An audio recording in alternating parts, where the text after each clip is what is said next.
ตอนนี้เรามาเลาะเบิ่งไข่ที่เขาจะเอาไปเฮ็ดไข่เปี้ยงหรือว่าเอาไปค่ายเอาไปเฮ็ดเป็นอาหารนั้นมันมาจากบ่อนใดเนาะ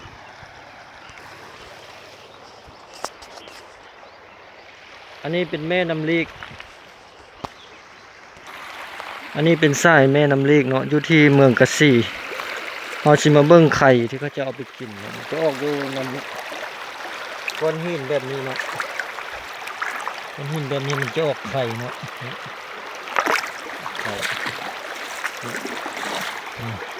ไข่ที่เขาจะเอาไปกินเป็นแบบนี้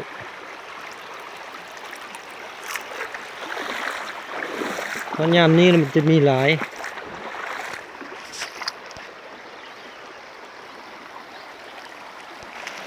มันจะออกแบบนี้เนาะไข่เต็มไปด้วยไข่สีเขียว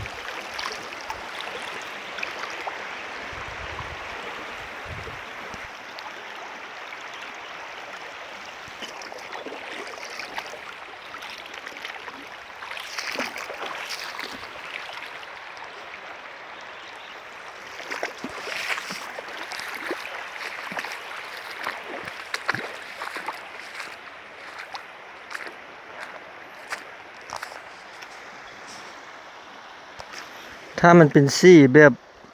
สีแนวนี้เอิ้นว่าไข่แก่เนาะ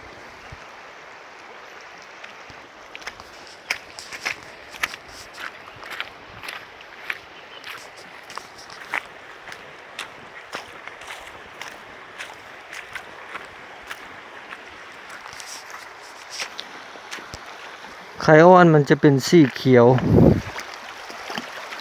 แบบนี้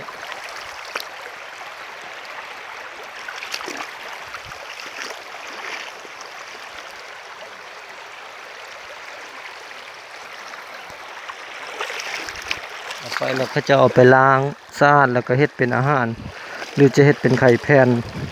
ขาย